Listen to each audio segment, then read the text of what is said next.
Hoje, lição de número 11, dia 16 de dezembro de 2018. O título da nossa lição: Despertemos para a vinda do grande rei. O nosso texto áureo: Vigiai, pois porque não sabeis a hora que há de vir o vosso Senhor. Mateus 24, 42. A verdade prática é: Jesus pode voltar a qualquer momento. Por isso temos de estar preparados. A nossa leitura bíblica em classe está em Mateus, capítulo de número 25, do versículo de número 1 até o 13. Vamos ler então todos. Então o reino dos céus é semelhante às 10 virgens, que tomando as suas lâmpadas, saíram ao encontro do esposo. E 5 delas eram prudentes, 5 loucas. As loucas, tomando as suas lâmpadas, não levaram azeite consigo, mas as prudentes levaram azeite em suas vasilhas, com as suas lâmpadas. E tardando o esposo, tosquenejaram todas e adormeceram. Mas à meia-noite ouviu-se um clamor: aí vem o esposo, sai-lhe ao encontro. Então todas aquelas virgens se levantaram, prepararam as suas lâmpadas. E as loucas disseram às prudentes: dai-nos do vosso azeite, porque as nossas lâmpadas se apagam.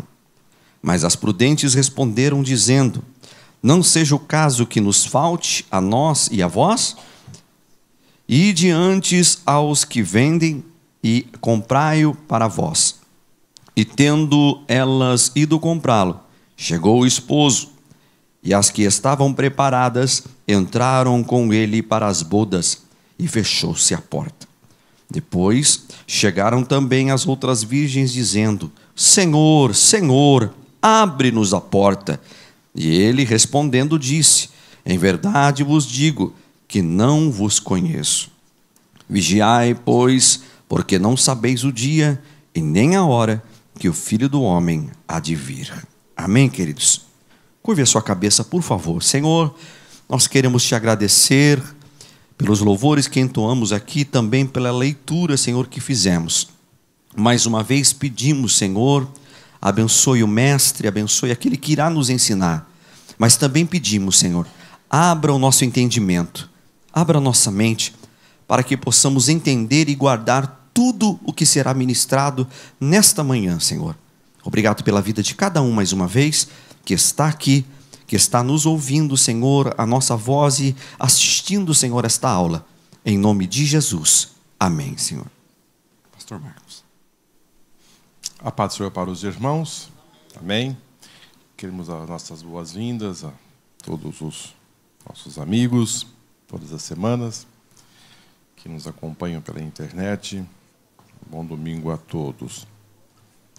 Queridos, nós estamos praticamente chegando ao término desse trimestre e hoje nós temos um assunto de uma importância muito grande. Eu penso que das parábolas que Jesus pronunciou aqui, esta aqui é a mais, assim, que gerou ao longo dos tempos muitas divergências nas interpretações. Porém, nesta manhã nós temos a oportunidade de mais uma vez estar meditando nesta parábola, que eu penso que é de uma importância muito grande, falar das 10 virgens, né? Muito lida, muito pregada no meio do povo de Deus. É uma série de parábolas, né? E essa aqui ela vem fechar praticamente um assunto escatológico, porque o primeiro versículo fala: então o reino dos céus será semelhante às 10 virgens. Esse então aí faz uma ligação com a parábola dos 2 servos. Jesus estava querendo fazer uma ligação entre essas 2 parábolas. Então, aí está esta palavra aí, então, que faz essa ligação entre o servo bom e o servo mau. E Jesus vai propor esta parábola das 10 virgens. Então, a parábola do servo bom e o servo mau e as 10 virgens tem uma ligação. Né? Elas estão ligadas, porém, o assunto ainda é vigilância. Né? Vamos para a nossa introdução. As parábolas das 10 virgens ensinam que somos responsáveis individualmente pela nossa condição espiritual. Nesta parábola, Jesus declara solenemente a impossibilidade de sabermos o momento da sua volta. Por isso, temos de estar preparados para tal acontecimento. Devemos estar prontos para o momento em que Jesus voltar a fim de levar no seu povo para o céu. A vinda do Senhor será uma ocasião de grande regozijo para os crentes fiéis, sendo comparada em um banquete de casamento. Desde já, a coroa da justiça está aguardada para todos que amarem a sua vinda. 2 Timóteo 4:8. Infelizmente, para muitos será tempo de desengano, julgamento e desespero. Queridos, o elemento aqui que nós estaremos estudando, essas 10 virgens, porém também nós temos o azeite, né? O azeite. O azeite na Bíblia, ele tem assim, um vasto entendimento, né? Um vasto entendimento. Nós estudamos aqui na lição retrasada sobre o tabernáculo e nós falamos bastante sobre o azeite, né? Que as lâmpadas na casa do Senhor eram mantidas acesas com azeite, e era do azeite mais puro, né? E as lâmpadas não poderiam se apagar.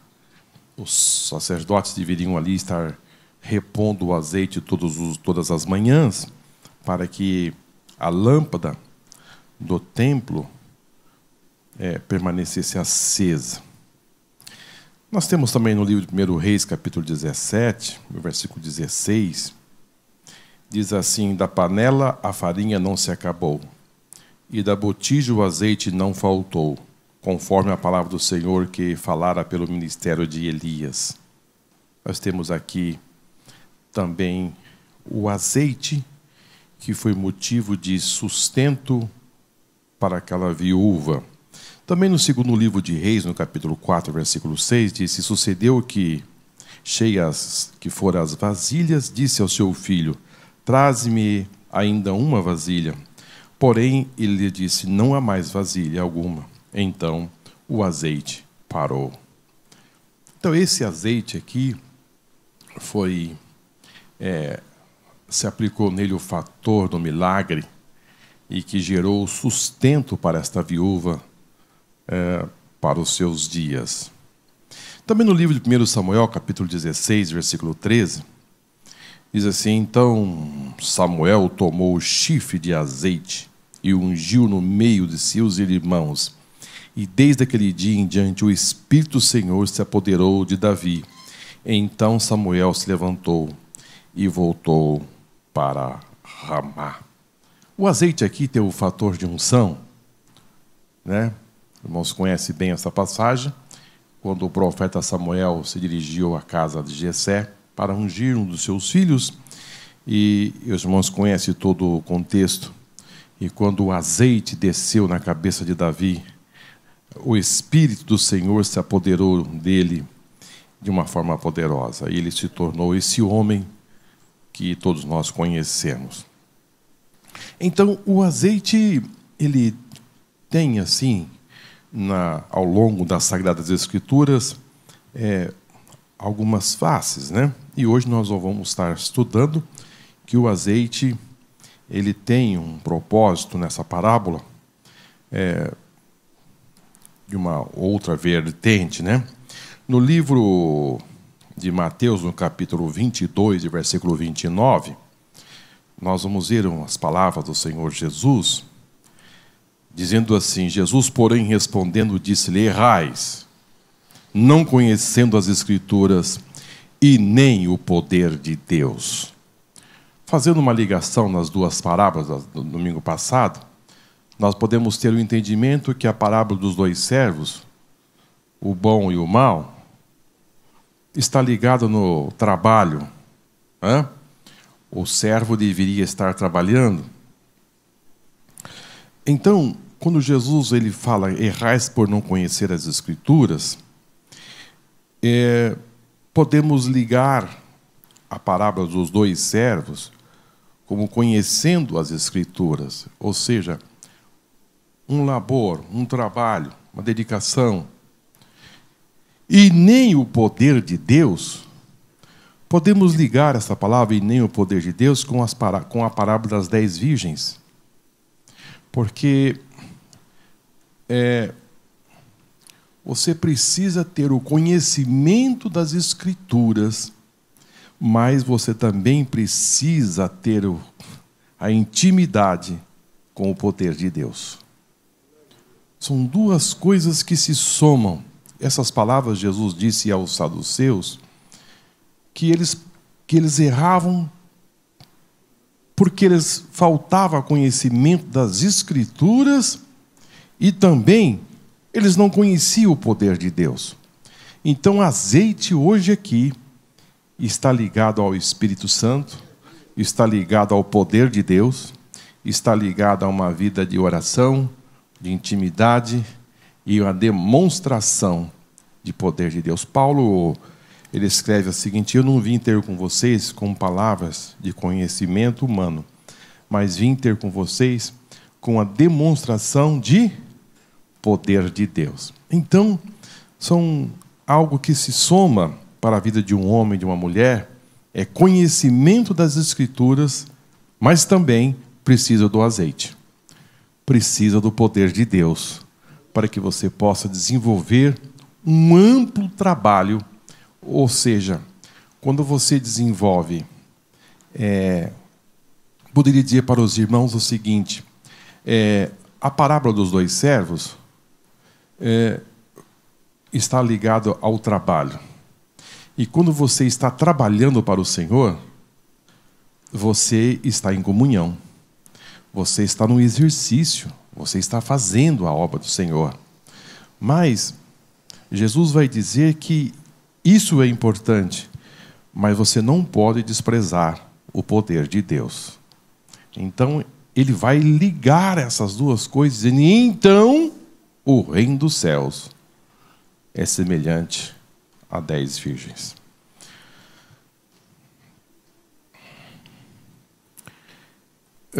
Interpretando a parábola das 10 virgens, o reino do céu será semelhante a 10 virgens.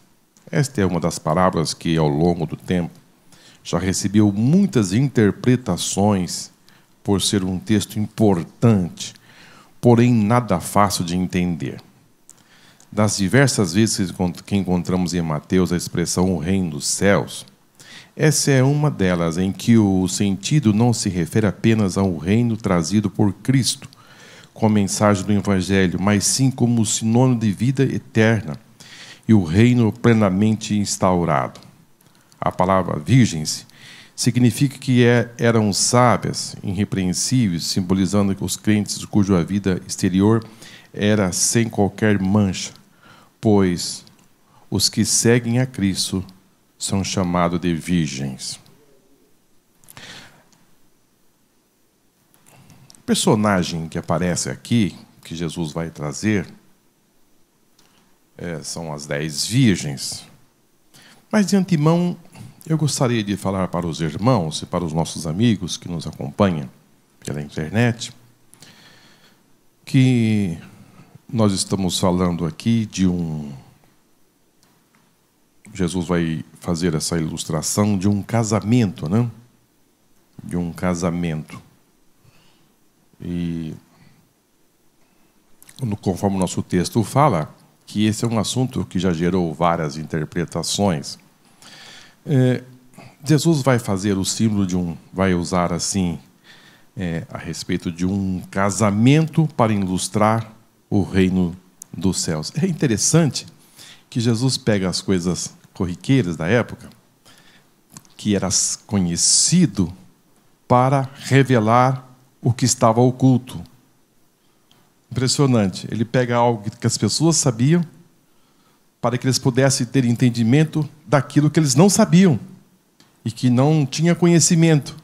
Então veja assim a praticidade que Jesus... Ele não vai pegar algo que eles não conheciam para explicar o que também eles não sabiam, para ter duas interpretações, tentar se mergulhar. Não, ele vai pegar exatamente algo corriqueiro da época. Agora, Mateus, ele vai escrever ele vai passar essas informações, que ele vai mandar essa carta, esse evangelho para a comunidade judaica. Eles não teriam nenhuma dificuldade de entender isso aqui, porque se tratava de assunto entre os judeus. Agora, irmãos, imagine só Marcos escrevendo isso aqui e mandando para a comunidade romana. Ia ter uma dificuldade enorme, porque uma outra cultura, para explicar um casamento, explicar esse assunto das 10 virgens, como é que eles podiam entender isso aqui? Imagine Lucas escrevendo para Teófilo, que também, segundo nós temos entendimento, que era um cidadão romano, que um homem, uma função muito importante, um homem assim, que exercia uma função muito forte no Império Romano. Também, como ele poderia entender a respeito das 10 virgens, sendo que Roma tinha dificuldade. Mas a comunidade judaica ia identificar muita facilidade a respeito desta festa. Então, voltando lá no ano 28, 29 da nossa era cristã, Jesus falou como se procedia um casamento naquela época. Impressionante, né? E nós já passamos 20 séculos, né? Estamos falando de uma cultura judaica e a forma que se procedia o casamento. Então, nós temos que voltar no tempo e analisar como que Jesus quis dizer a respeito desse casamento, né? Isto já começa por aqui para ter o entendimento desta parábola. Porque aqui, na nossa cultura ocidental, o casamento não se procede assim. Não é feito desta forma. Como é que era feito nos dias de Jesus, né? Naquela época? Para começar, a moça não escolhia o seu noivo. Não era ela que escolhia o seu futuro esposo. Diferentemente de hoje, né? Hoje escolhe, depois acaba dando errado, né? Se o pai for escolher uma noiva e assim sucessivamente, dá problema. Porque as pessoas não vão aceitar. Para quem vai casar com ele sou eu. Né? Já começa por aí. Mas nos dias de Jesus, não. O pai é que escolhia o futuro esposo para sua filha. E quando isso se fechava, havia um acerto, chamado-se dote. Então, esse moço tinha que pagar um dote para a aquisição desta moça. Então, era um negócio o casamento seria assim, entre aspas, comprar. Era uma compra que se fazia. O moço comprava a moça. E se fazia ali um acerto e ele ia se preparar para esse casamento. Imagine só. Mas por que ele tinha que pagar esse dote? Esse dote ele teria que pagar pelo seguinte, que vamos pensar, se ele viesse a faltar ou ficar doente, alguma coisa, o pai tinha uma reserva para cuidar da filha, para sustentá-la. Então ele tinha uma reserva, porque era a obrigação dele cuidar da filha. Se ele viesse ter dificuldade de cuidar, o pai tinha um respaldo. Agora, um acordo sendo fechado não significa dizer que eles se juntavam. Não. A moça ficava na sua casa, ele ficava na casa dele, e ele começava os preparativos para o casamento. Ele tinha que pagar o dote, e agora também ele teria que preparar uma casa. Ele tinha que preparar a mobília da casa, dar todas as condições necessárias para trazer a moça. Né? Às vezes já cheguei a ver casamentos assim, que as pessoas vão casar e dizem, não, Deus vai dar tudo. Não, Deus dá, mas é necessário que o moço tenha condições de dar continuidade para a moça, para a família. Né? Não, eu estou casando pela fé. O casamento requer uma preparação. Né? O moço vai casar, ele precisa se preparar para tal. Sim ou não? Ele tem que dizer, agora eu vou cuidar de uma família. Onde eu vou colocar a minha esposa? Porque as obrigações vão chegar. Enquanto ele está na casa do pai, ele recebe do pai. Ele recebe da família o respaldo. Mas quando ele assume uma família, ele tem que gerar os recursos. Ele tem que ter as condições. Então, naquela época, o moço ele saía dizendo, ó, fechamos o acordo, e vou pagar, quem sabe, em algumas vezes o dote, porque não era um valor muito pequeno. De repente, o pai dizia, esta, minha filha, é tanto. E você precisa de enviar o dinheiro para cá. Mas imagina só, Labão teve que trabalhar 14 anos. 7 anos pagando o dote. E depois, um ajeitamento mais 7. Então, Raquel custou para Labão 14 anos de trabalho. Não era muito simples naquela época, né? Não era muito simples. Agora, Jesus também, no caso de Maria e José, a Bíblia diz que Maria estava o quê? Desposada. José tinha pagado o dote. Estava aguardando o momento. A Bíblia fala desposada, ou seja, Maria estava. Eles não tinham se ajuntado. Como tinha um noivado hoje, né? Havia um compromisso entre eles. E foi quando Maria recebeu quem na sua casa? O anjo Gabriel. E dizer a ela que ela ia receber o Filho de Deus. Aí começou aquele problema, né? Imagine só a situação. Ele, moço, compromissado com Maria, e de repente Maria agora está grávida.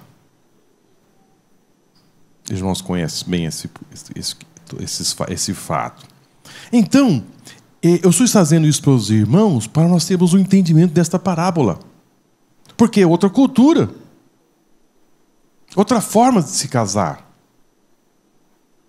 Para nós mergulharmos nesta parábola, Jesus está relatando para os judeus algo que eles conheciam lá, que é diferente daqui.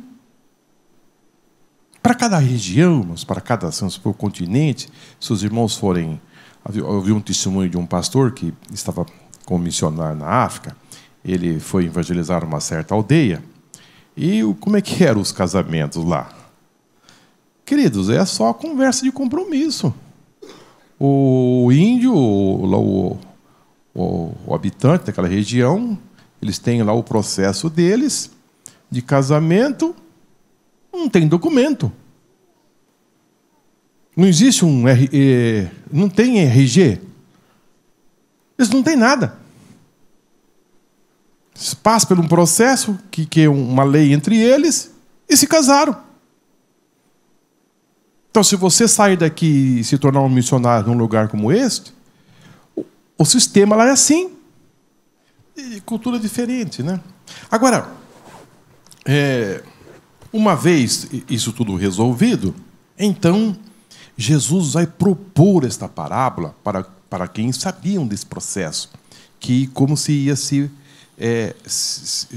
realizar um casamento para que eles pudessem entender algo de uma importância muito grande. Levantando já alguma coisa aqui, esta parábola não aparece a noiva.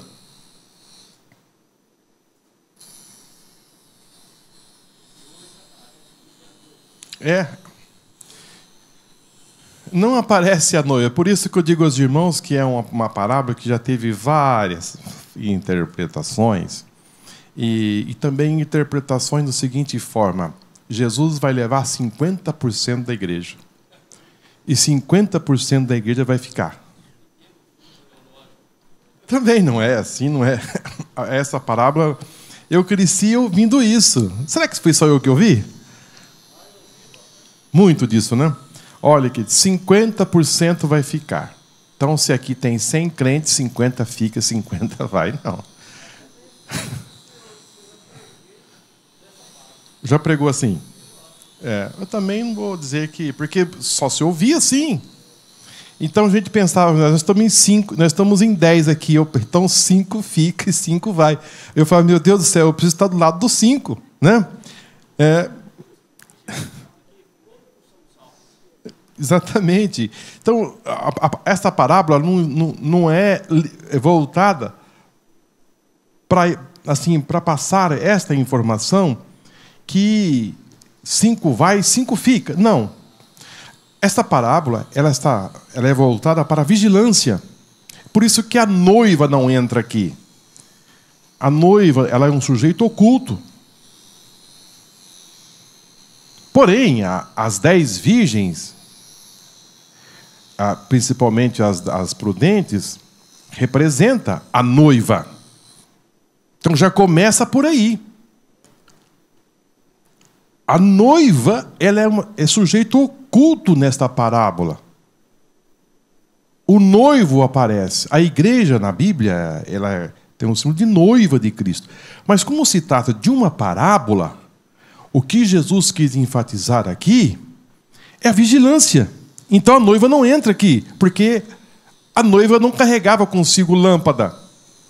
Quem ia carregar as lâmpadas para o cortejo, porque quando dava o sinal, chegou o dia da moça sair da sua casa do seu pai, e que ela passava o dia todo, o dia da noiva, o dia da rainha, né?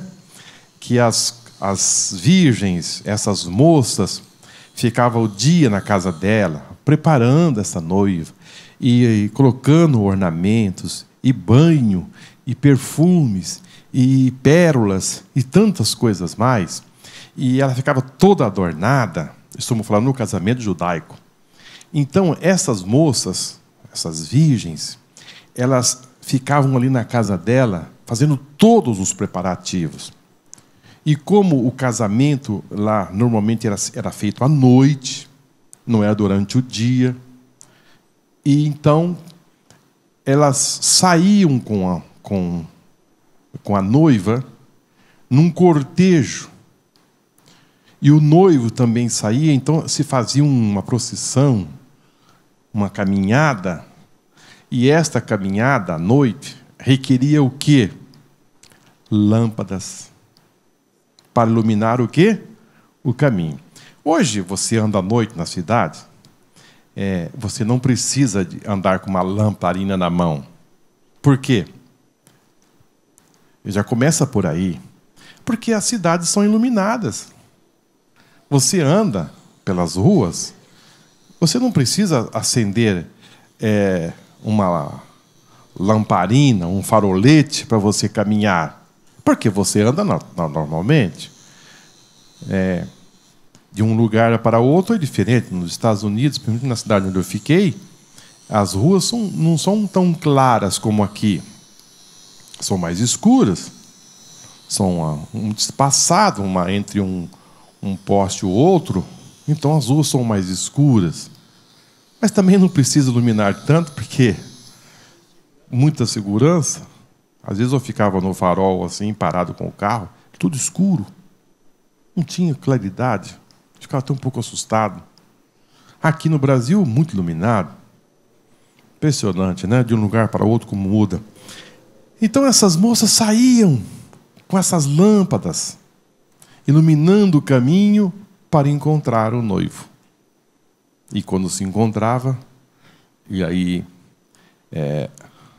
elas entregavam a noiva para o noivo, e a moça entrava e a festa ia começar.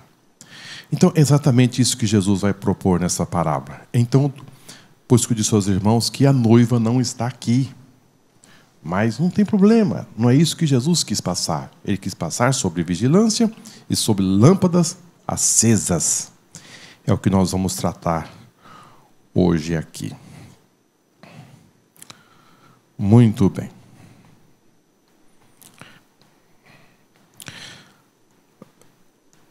Eu já passei isso aos irmãos, né?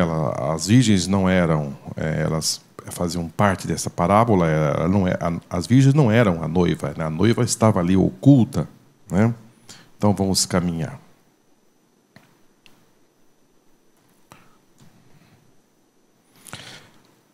Vamos para um ponto aqui, mas que eu já gostaria de estar fazendo algumas aplicações já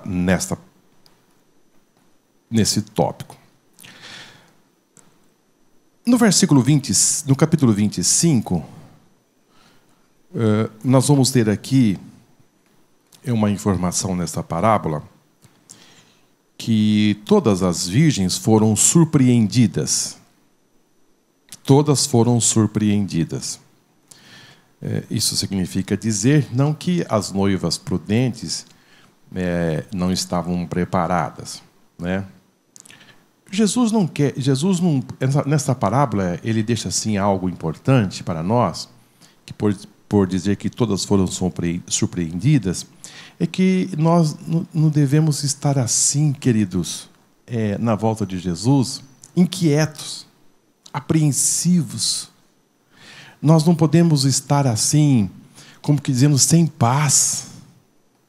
Jesus vai voltar, mas a nossa vida continua. Nós não podemos estar assim com um nível de ansiedade tão elevado ao ponto de você não pensar outra coisa. Você dizer, não vou trabalhar hoje não. Eu conheço uma pessoa que ele falou assim, Marcos, eu não vou trabalhar sábado, quinta-feira que vem. Mas por quê? Porque eu estou achando que Jesus pode vir esse dia. Mas espera aí. Ele faz umas contas doidas. Então, ele deixa o trabalho e não vai trabalhar. Fica em casa. Então, esse tipo de pensamento, e chega dia de Natal, Ano Novo, então nem se fala. Porque todos estão comendo e bebendo. Ele tem um entendimento que é um dia que Jesus pode vir. Pega versículos isolados na Bíblia e gera uma interpretação da volta de Cristo. Algumas semelhanças dessa parábola. Todas eram virgens. Todas eram virgens. Elas são semelhanças, né? Segunda semelhança,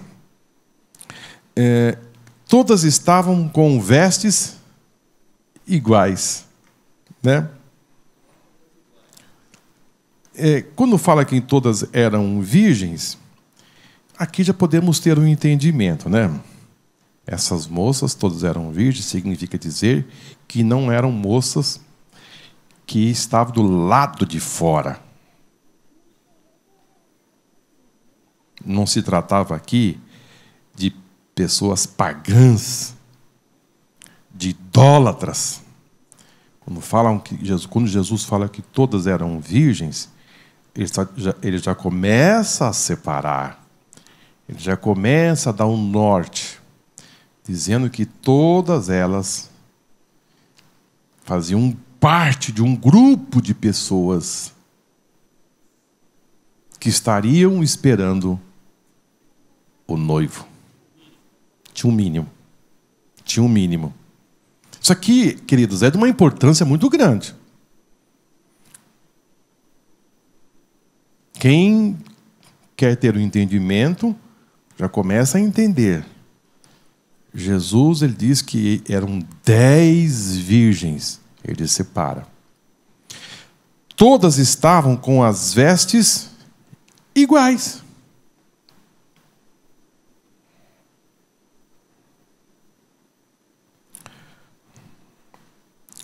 Isso significa dizer, irmãos, que hoje, assim, pelo aspecto exterior, todo mundo é igual. Você não consegue diferenciar muito. Né? Tem até uma história assim que se conta do lobo que queria ser uma ovelha. Né? E ele queria ficar no meio das ovelhas. E ele falou, eu quero ficar no meio das ovelhas. E um dia ele matou uma ovelha, comeu a ovelha, mas deixou a pele intacta, perfeita. Aí ele foi lá e camuflou e colocou aquela capa em cima dele e quis ficar entre as ovelhas. E ele, com aquela capa, chegou no meio das ovelhas, as ovelhas não correram. Acho que uma diz, mas coisa estranha. Mas com aquela capa, ele permaneceu ali. Só que ele era um lobo. Um dia chegou o dia da lua nova. E lobo com lua nova, os irmãos sabem o que acontece, né? Ele subiu em cima do morro e começou a fazer o ruído dele. As ovelhas disseram, bem que eu estava meio desconfiado, mas ele não tinha como assim, identificar bem, mas ele é um lobo. Olha aí. Então você conhece se a pessoa é ou não é quando fala. Mas quietinho, ficou tudo igual. Fica difícil. Às vezes nem falando, né? Às vezes nem falando. Isso é realidade, às vezes nem falando, né? Nem vestindo. Mas do outro lado também é verdadeiro, né, irmão? Gostei do que você falou. O outro lado também é verdadeiro. Pedro começou a negar Jesus, a moça falou, não. Você está negando, mas você é um deles. Não entendi? Você fala que nem ele. Você dá glória. Você tem um jeito dele. Não, você parece. Então, os dois lados também têm o seu ponto de partida, que tem assim, esse entendimento, né?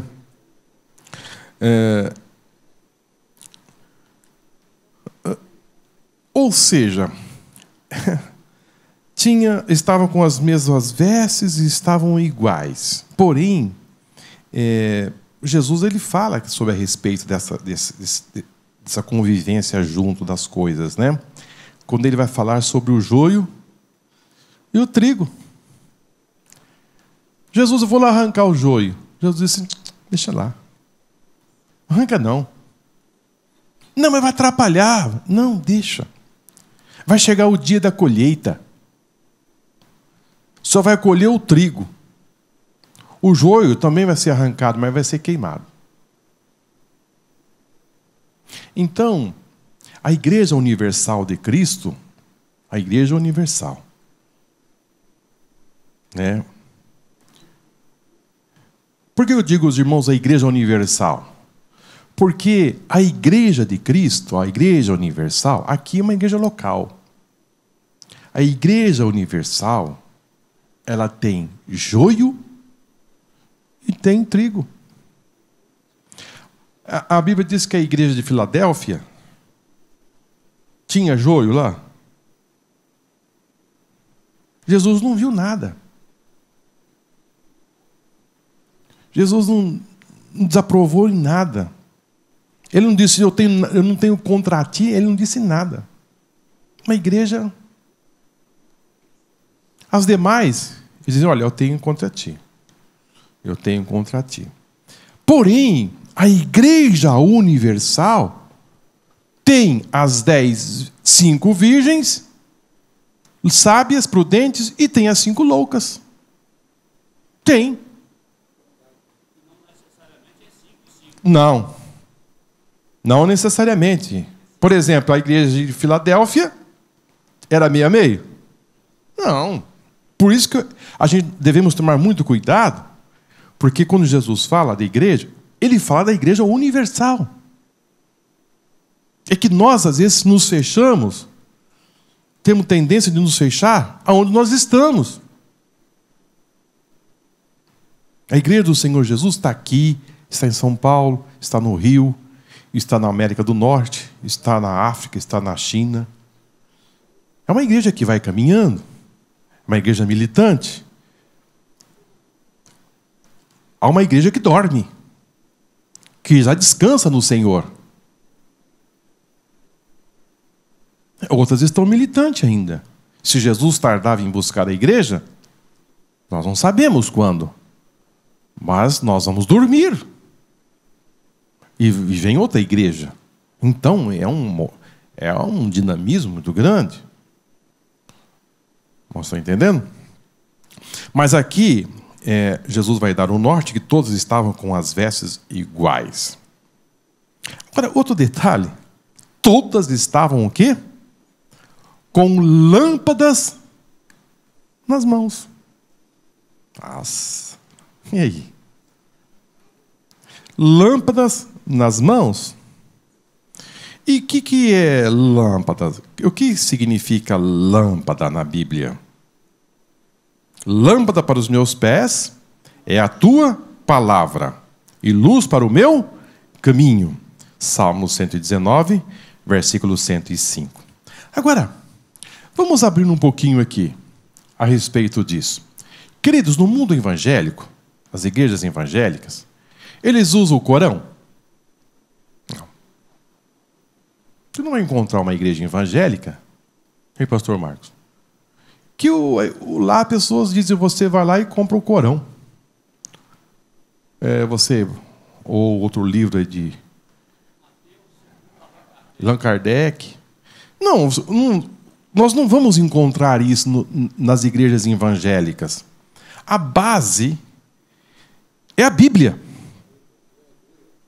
Amém? Todas usam a Bíblia. Então a pessoa se converte, sim ou não, trazem consigo a Bíblia. Quantos trouxeram a Bíblia aqui hoje? Vamos ver. Ó. Todos trouxeram a Bíblia. Assim acontece nas igrejas evangélicas. Todas trazem consigo a Bíblia. Jesus disse assim, todas estavam com lâmpadas nas mãos. Olha aí, irmão. Impressionante. Agora, trazer consigo lâmpadas nas mãos não é o suficiente. Aí já começa a diferença. Você trazer a Bíblia e estar movimentando a Bíblia de um lado para o outro não é o suficiente. Agora, o suficiente é você... o importante é você ler, obedecer e praticar, ensinar também. Você ser uma pessoa que seja luz para as pessoas também. Outro ponto, queridos, que eu gostaria de comentar com os irmãos que está nessa parábola é que todas estavam no mesmo lugar. Onde que elas estavam? No mesmo lugar. Isso aqui também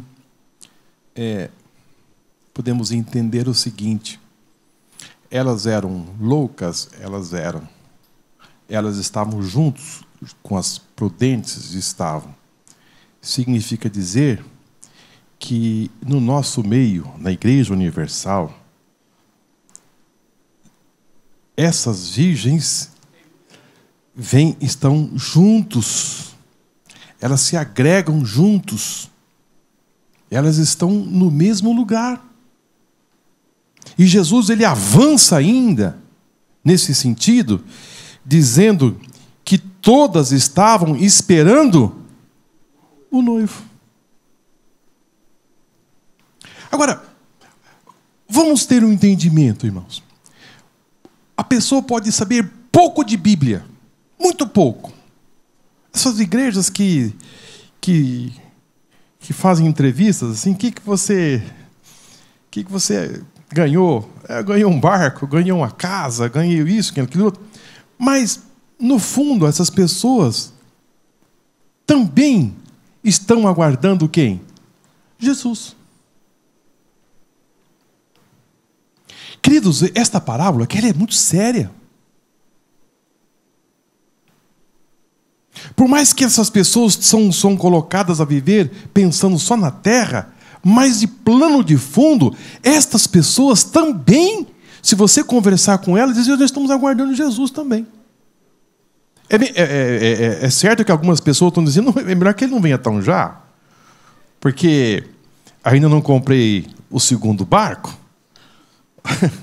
ainda falta o avião, ou falta alguma coisa, eu tenho alguns planos ainda. Se Jesus, se ele viesse daqui uns 5 anos, seria melhor, porque eu tenho algumas coisas para fazer. Melhor ainda.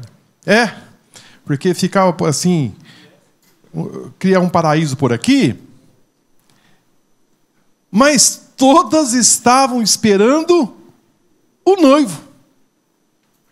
Impressionante, né, irmão?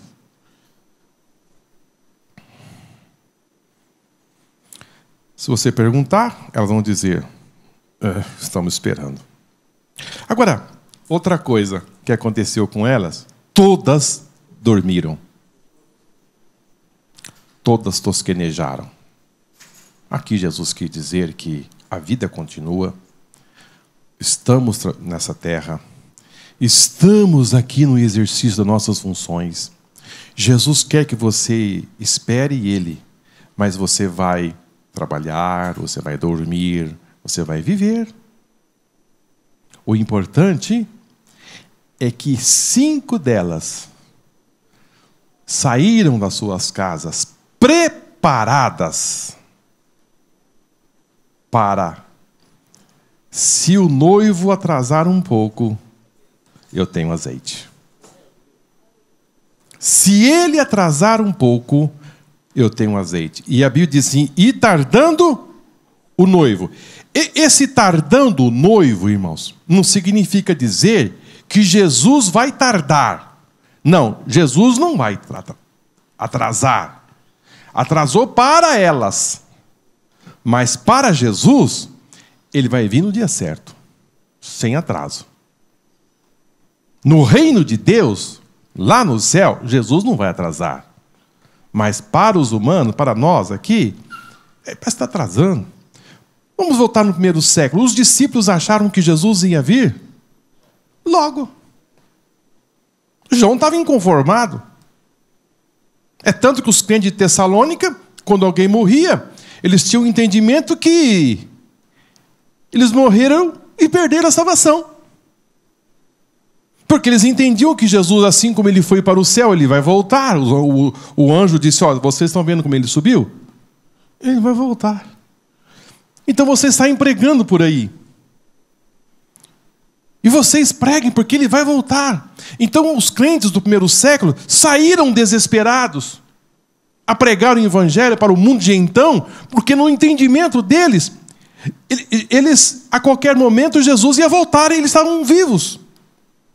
Então, para os crentes de Tessalônica, quando um crente morria, perdeu a salvação. Ele foi e Jesus agora vai voltar e morreu. Foi por isso que Paulo escreve esta igreja de Tessalônica e vai no capítulo 4 e dar informações precisas para aqueles crentes, dizendo: não, aqueles que morreram em Cristo são os primeiros que vão ouvir o som da trombeta.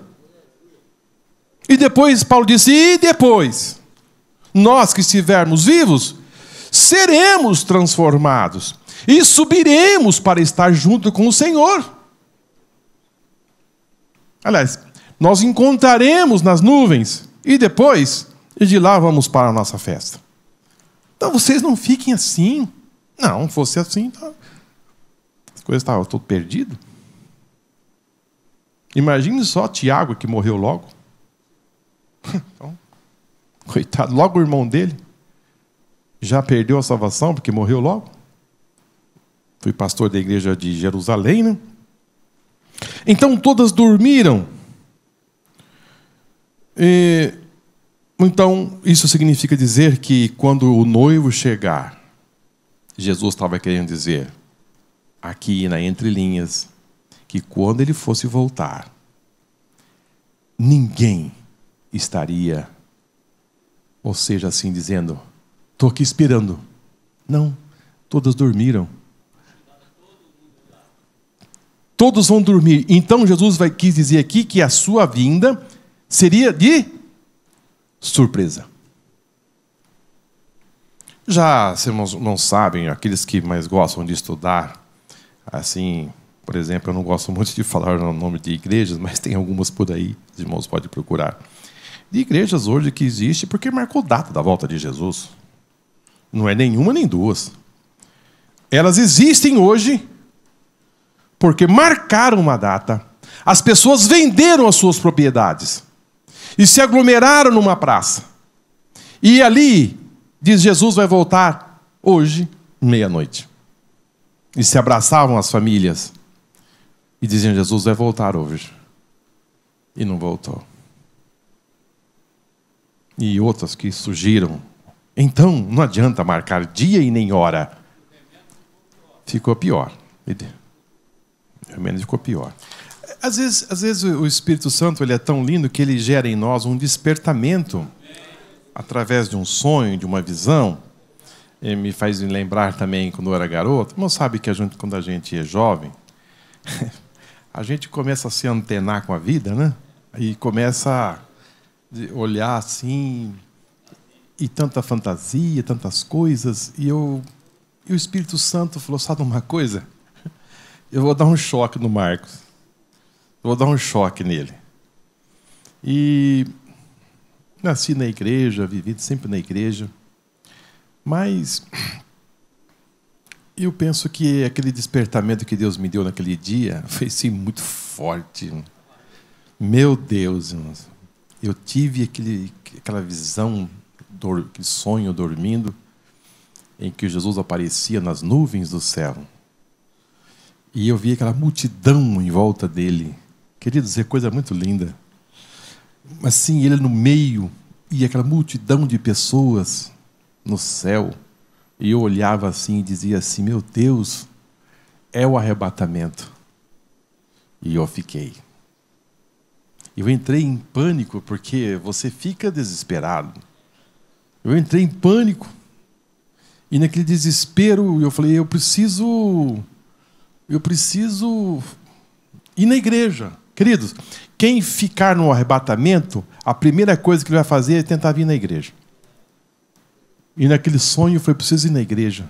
Ver se tem alguém lá. Porque você quer encontrar alguém que não foi também. Para se conformar, diz, não, vamos se unir. Vai. E eu corri e bati na porta. Quando eu encontrei algumas pessoas lá, eu disse, vocês estão tranquilos. Mas por quê? Porque venha ver, Jesus já veio. Eles saíram para ver, olhei para cima e não vi mais nada. Ele já foi embora. Pronto, agora sim. E eles não ficavam, e eles não sentiam, eles não estavam assim assustados, mas eu ficava. O negócio era comigo. Aí eu saí correndo e voltei para casa. Não tinha paz. E nisso, irmãos, apareceu, assim eu não consigo lembrar, eu só vi que os cabelos deles eram desse ser, era branco. A fisionomia eu não consigo. Os cabelos eu vi que eram brancos. Dizia assim, Marcos, te resta uma esperança. Eu disse, qual? Ele disse, começa a orar e buscar a minha face. E quando ele acabou de falar isso, eu acordei. Queridos, eu acordei, minha mãe estava cortando frango, fazendo um almoço. E eu falei, mãe, tive um sonho muito forte agora. Eu estou assustado. Ele disse, eu contei a ela, ela disse, Jesus quer que você busque mais a Ele. E eu só pensava numa coisa, e orar. Eu queria orar. E foi nessa época que eu entrava nas casas, em construções, para orar. Queria orar todo o tempo. Para mim, se não tivesse assim, eu queria estar orando. Então, eu perguntava para um amigo, onde você vai sábado à noite? Ele disse, vamos aqui no Centro Médio, aquele lugar abandonado, que tem aquelas casas que estavam em construção, e a gente entrava ali e orar. E eu disse, sabe uma coisa? Eu chego da escola às 11 horas. Em vez de ficar conversando até meia-noite, eu vou orar. Eu lembro que eu deixava meus materiais, a gente usava um aventalzinho branco. Lembra daquela época do avental branco de escola? Tinha uma capa branca que a gente usava. Colocava a capinha branca, colocava assim do lado, entrava numa garagem quentinha de inverno, fechava a porta e ia orar. Eu orei na segunda, na terça, na quarta-feira, de madrugada, Jesus me batizou com o Espírito Santo em casa. Despertamento, irmãos. Orar, e eu ficava... Aquilo ficou na minha mente, irmão, muito tempo, assim, um bom tempo. Eu queria estar orando, buscando ao Senhor em todo o tempo. Então, foi muito bom esse despertamento. Porque gerou em mim algo tremendo. É bondade de Deus. Misericórdia de Deus. Então, Deus gera em nós algo para nos impulsionar. Agora, voltamos aqui. Meu Deus, no 10:17. Passou rápido, não passou, não? Muito rápido, não? Que Deus toca nas pessoas, né? Agora, vamos entender, irmãos. As virgens loucas e as virgens prudentes dormiram? Sim ou não? Todas dormiram. Agora, qual foi a falha das virgens loucas? Foi dormir? Não. Falta do azeite. Então, por isso que as pessoas, às vezes, ao interpretar essa parábola, dizem que aqui não é a igreja, porque aqui a igreja não dorme. Você entendendo? As falhas e algumas interpretações. Não, aqui Jesus estava querendo dizer que nós... Ele vai pegar todos nós desapercebidos. A primeira, essa vinda de Cristo. A segunda vinda de Cristo, na primeira fase, vai pegar todas as pessoas desapercebidos. A diferença é o óleo. Então, aqui, representa a igreja. Isso aqui, o dormir, não significa dizer o lado negativo da parábola. Não pense assim. O dormir aqui é que as pessoas não estarão esperando este momento. Você poderá estar trabalhando, envolvidos, poderá estar fazendo uma prova, com compromisso, viajando de avião, indo para um lugar, indo para o outro, pensando em alguma coisa, no trânsito. Você está dormindo, você vai deitar, dizendo, Senhor, amanhã cedo, eu tenho que fazer isso, me ajuda, Senhor. E nada, você não vai fazer nada, porque de madrugada você vai embora. Fazendo planos. Até hoje eu conversei com o Vinícius, meu filho. Eu falei, filho, eu estou fazendo um plano assim, durante esse ano, tal. E depois, agora pensando nessa palavra que eu estou dizendo aqui para vocês, que é plano? Isso é plano. Mas Jesus pode vir. Então, Jesus quer dizer o seguinte, ele vai vir numa hora em que você não está pensando. Você não vai estar... dizendo assim, vai ser hoje. Você vai dizendo, a sua vida estará normal. E Jesus chega a dizer o seguinte, 2 pessoas estarão no campo, trabalhando. Porque quem trabalha com arado, sabe o que eu estou dizendo. Eu não sou muito bom disso, mas às vezes trabalha em 2, né? Puxando ali 2 pessoas, moendo. Uma pegava de um lado, da haste da madeira, e o outro iam moendo o trigo. De repente, só um fica. O outro foi embora. Ele estava ali até agora trabalhando comigo. Piloto de avião, a companhia aérea que já pergunta, já estão se prevenindo. Você, Porque estão dizendo que um povo vai desaparecer. Você faz parte desse povo? Se os 3 fazem parte do mesmo grupo, já é uma preocupação. Sobe. Então, o mercado financeiro estará rodando. Todo mundo trabalhando. Quem estiver trabalhando no caixa de um supermercado, né, irmã Solange? E o cliente está ali. De repente ela pergunta assim, você quer o CPF na conta? O cliente fala assim, quero o CPF. De repente, eu estava falando o CPF para ela desapareceu.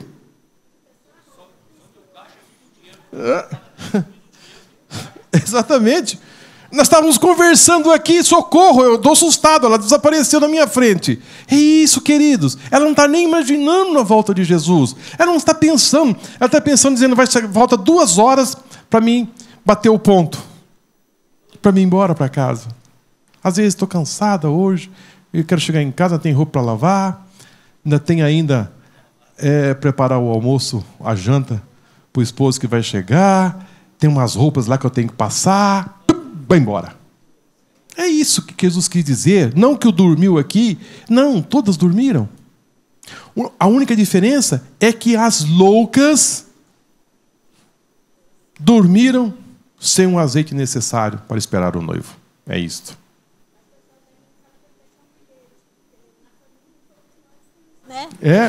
O pastor sempre fala para a gente deixar a senha para alguém, né, que possa acessar.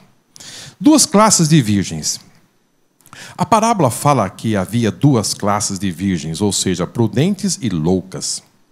Como já foi dito, as 5 virgens prudentes simbolizam os crentes fiéis, sinceros, constantes e santos. Essas mulheres sinceras carregavam um estoque de boas obras, quebrantamento, misericórdia, e isso alimentava a chama espiritual do amor que queimava em seus corações. Elas não andavam na escuridão do pecado, mas brilhavam por onde passavam. Tal postura combina com o que Jesus ensinou sobre os salvos serem luz do mundo. Já as outras 5 virgens, apesar de também serem religiosas, foram classificadas como loucas, pois, diferentemente das primeiras que se aprisionaram, confiavam que apenas a sua religiosidade fosse suficiente para levá-la até o lugar onde o noivo estava. Sentindo-se seguras e autossuficientes em sua santidade, acharam que as suas purezas bastavam. Mas isso impediu que elas carregassem o óleo da unção, compaixão e amor. As 5 loucas representam os crentes mornos, nominais, sem as vestiduras espirituais da justiça de Cristo. As virgens loucas apenas seguiam uma prática religiosa. No entanto, isso não foi suficiente para manter acesa a chama do Espírito de Deus em seus corações, pois assim como as outras, elas cansaram e adormeceram, porém acabaram permanecendo na escuridão da religiosidade. Meu Deus, irmãos, que coisa séria. As 2 virgens, são 2 classes de virgens, né? As virgens prudentes, elas conheciam o ritual. Elas conheciam o processo. Elas tinham intimidade com a palavra. Elas sabiam exatamente que elas precisavam não simplesmente ter aquela fachada de religiosa, algo superficial. Elas precisavam ter a essência, a unção, a chama, a comunhão com Deus. Elas precisavam ter reserva. Elas precisavam fazer algo suficiente para as manter em comunhão com Deus. Ou seja, viver só na superficialidade. Eu não preciso tanto. Não tem necessidade. Não precisa disto. Queridos, aí incorre o perigo. Sem o azeite, sem a unção, sem a comunhão, sem ter essa ligação, as pessoas vão indo, mas por falta de comunhão com Deus, por falta de uma ligação sem falar com o Pai, vai faltando azeite. E aí depois a gente começa a gostar, como disse o pastor, das coisas deste mundo. E aí começa a ter, não ter vontade mais de ler a Bíblia, não ter vontade mais de orar. Sabiam que tem crentes que não ora mais, irmão? Não ora mais. Aquele negocinho rapidinho assim, mas não tem mais, não se fala mais com Deus. Ele nunca consegue e nunca ele ora. Não orar não. A Bíblia, ele pega a Bíblia, vem para a igreja, da igreja ele pega a Bíblia, põe em casa, mas não tem mais desejo de ler a Bíblia. Diferentemente de Paulo, disse, profundidade das riquezas. Ele era apaixonado, irmão. O crente ele tem que ser apaixonado por Deus. Ele tem que estar dizendo, eu preciso orar, eu preciso ler, eu preciso saber mais de Deus. Eu preciso ter óleo.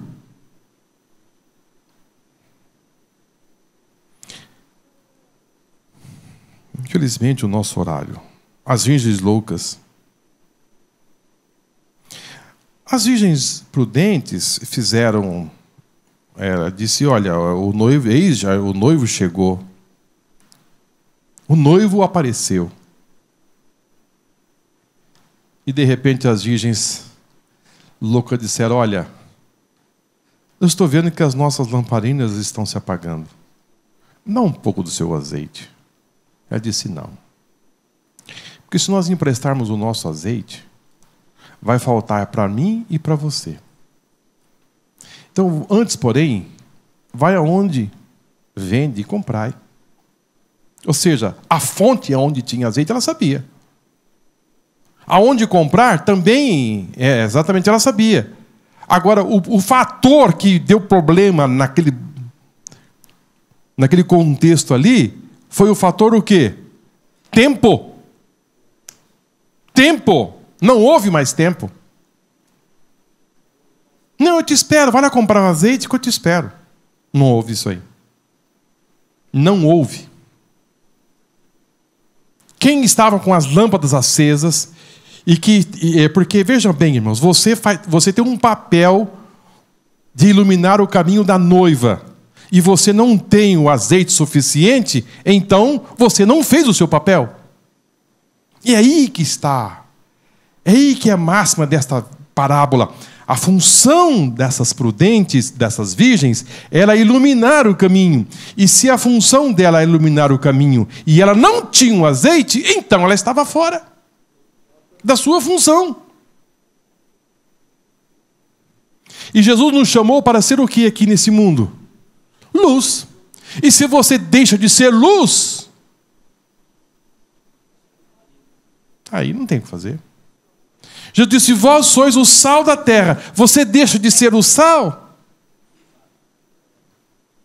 Vocês lembram daquele tempo que a gente era chamado de crente Bíblia?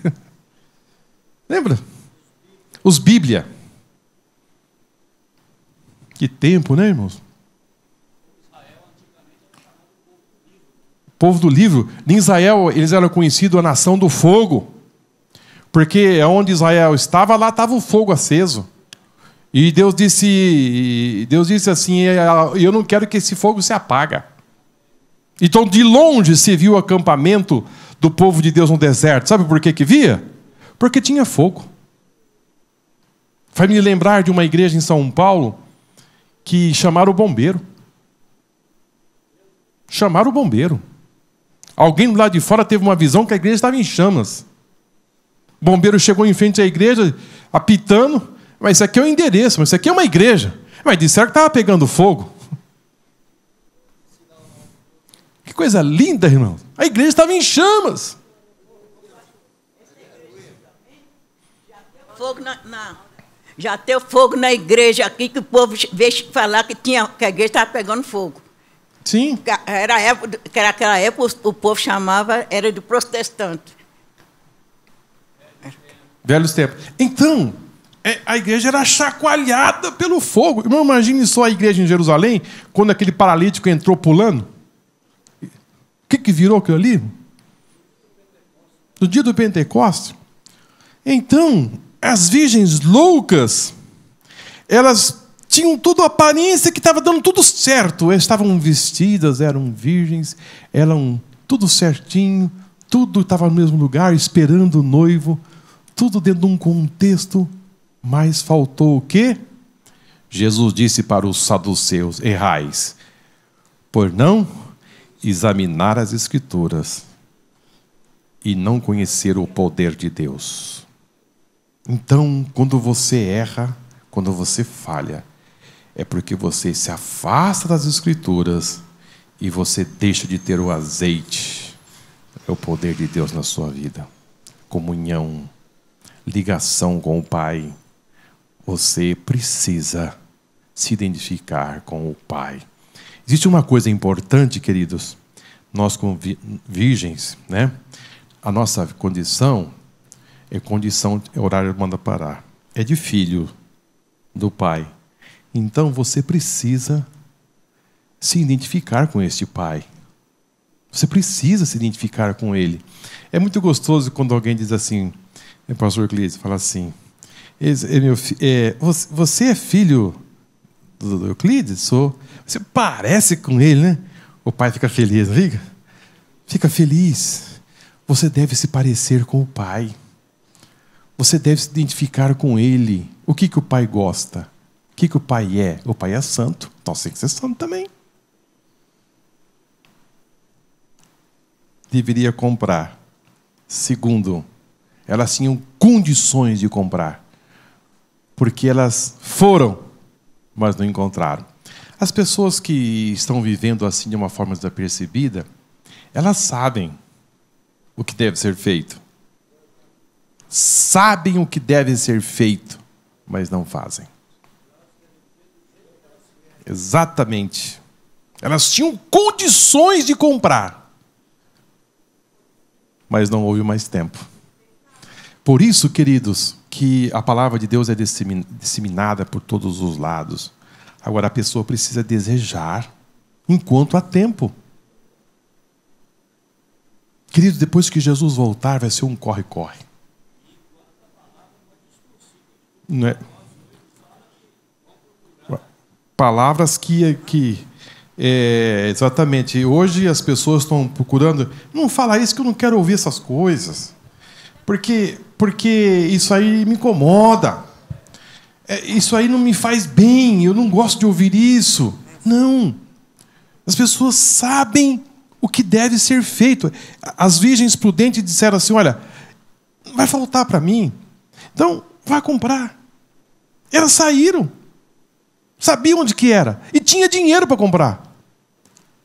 Só que o fator tempo impediu. Agora, a Bíblia diz assim, que fechou-se a porta. Aqui, queridos, assim, vamos assim, também tentar ajudar algumas pessoas que às vezes assim pregam sobre esse assunto, que a porta se fechou, dizendo que não haverá mais salvação para essas que ficaram. Não. Fechou-se a porta, é porque na parábola Jesus deu essa informação que entrou para a festa as que estavam prontas e a porta se fechou. Na verdade, na vinda de Jesus, para essas pessoas, a porta se fechou, ficaram por aqui. Só que agora as condições é outra. As condições é outra. Participar das bodas? Não vai participar para quem ficou. Tribunal de Cristo? Também não vai participar.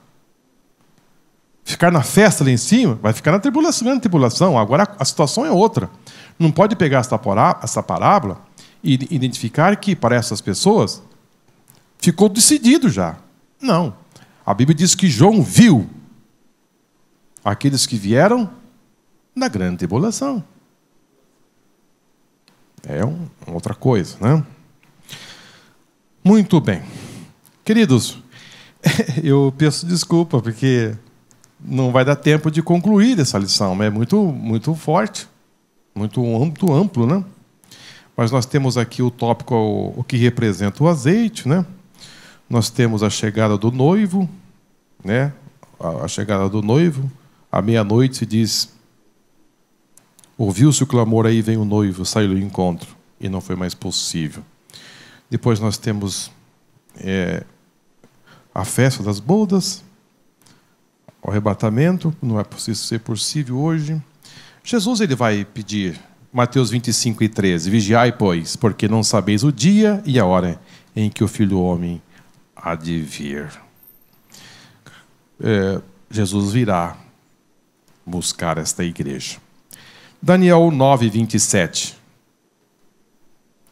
E firmará a aliança com muitos por uma semana, e na metade da semana fará cessar o sacrifício e a oblação, e sobre as asas das abominações virá o assolador, isso até a consumação, até o que está determinado será derramado sobre o assolador.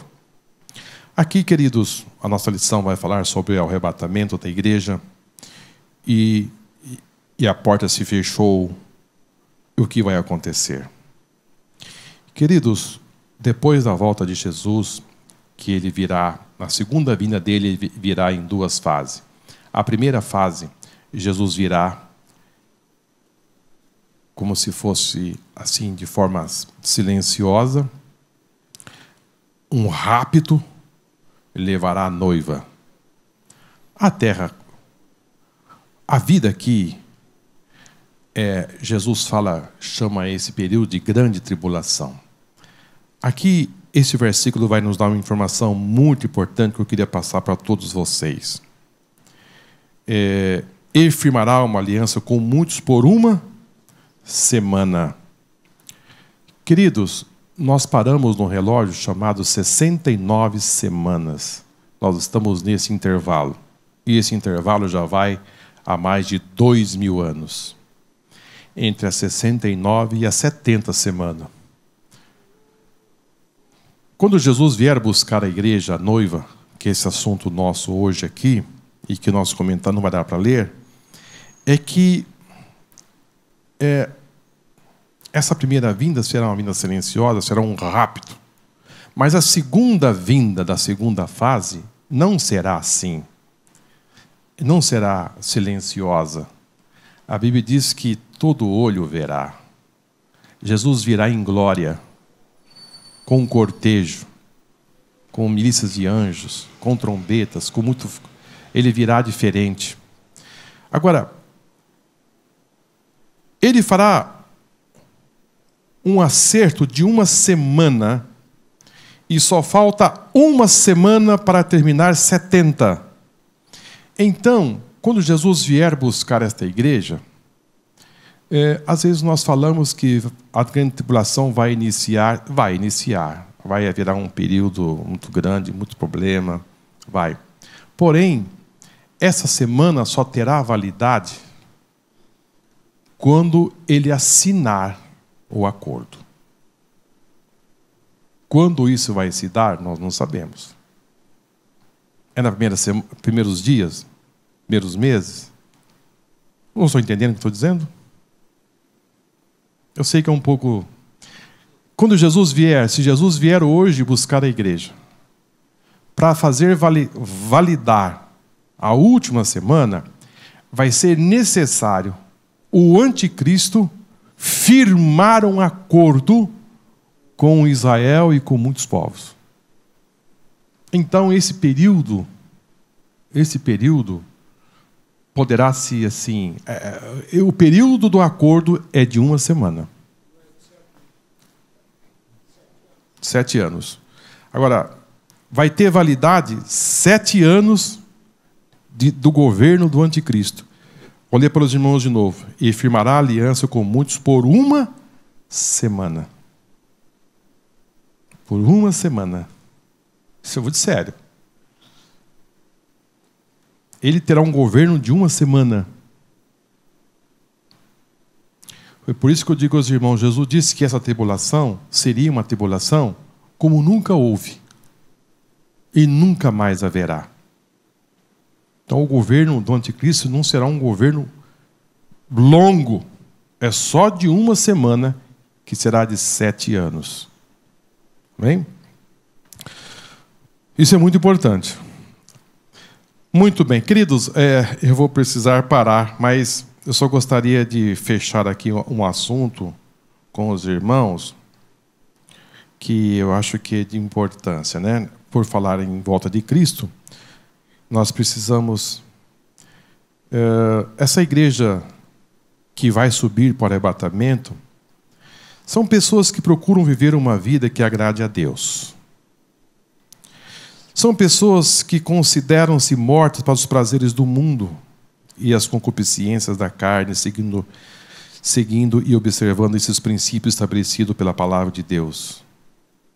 Segundo Colossenses 3:1, portanto, se já ressuscitasse com Cristo, buscai as coisas que são de cima, onde Cristo está assentado, à destra de Deus. Pensai nas coisas que são de cima e não da terra.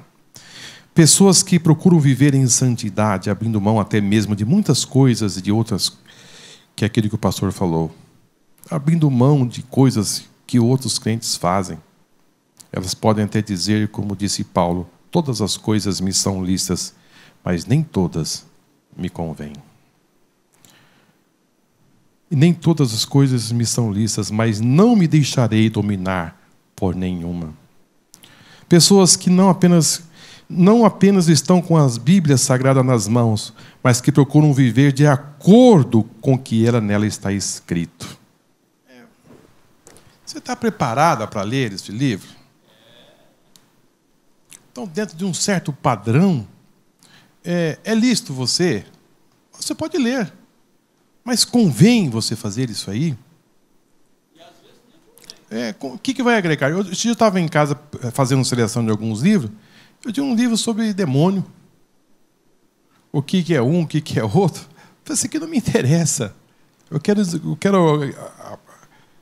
para mim não tem nenhum interesse de saber quem é esse, quem é aquilo, que lá faz. Eu não sei se aquilo tem fundamento, aquelas coisas todas. Eu não estou querendo saber isso aí. Tem alguma... Vai me causar algum mal? Assim? Não vai. Mas não me convém. Eu entendo que para mim não serve. Não estou entendendo?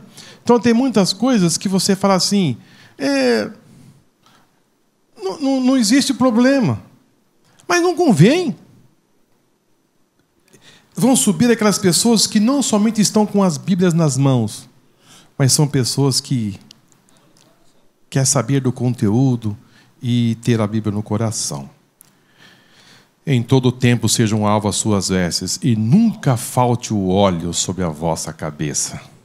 Então é isso, queridos. Pessoas que nessa palavra representam as virgens prudentes. São pessoas que estão preparadas. Pessoas que querem viver cheio do Espírito Santo. São pessoas que têm vontade que o Espírito Santo a use. E que ele seja um fator abençoador. Né? Paulo diz, procurai com zelo os melhores dons. Né? Devemos ser santos. Por que devemos ser santos? Porque João diz assim, amados, agora somos filhos de Deus. Você tem que parecer com Ele. Amém? Devemos ser santos porque queremos fazer a vontade do Pai. Você tem que ter desejo de fazer a vontade dEle. Devemos ser santos porque queremos morar com Ele. Você vai morar com Ele. Devemos ser santos porque queremos ser um vaso nas mãos do Senhor. Devemos ser santos porque somos peregrinos e estamos caminhando para Canaã celestial. Santos sereis porque eu, o Senhor vosso Deus, sou santo. Andarão dois juntos se não estiverem de acordo? Amós repreendeu o povo. 3:3. Se você quer andar com Deus, então procure examinar como Ele quer. Como é que você quer andar com Deus e viver do seu modo? Não é possível. E buscar enquanto se pode achar. Queridos, E por fim, Salmo 101, versículo 6. Os meus olhos procurarão os fiéis da terra, para que estejam comigo e que andam num caminho reto, e esse me servirá. Que Deus abençoe todos vocês. Que Deus ajude cada um de nós. Aqui esta palavra fica para mim primeiro. Eu alimentei dela, disse, aqui é o caminho. Aqui é o caminho. Agora você deve escolher para que lado você quer ficar. É possível você ficar no meio desse povo e naquele dia te faltará algo importante para você entrar na festa. É você não ter feito o papel que você deveria ter feito. É ter o azeite. De vestes. Impressionante, né, irmão? De vestes, esperando o noivo, tudo prontinho. Fez o cortejo, caminhou e passou o dia e não entrar na festa. Amém?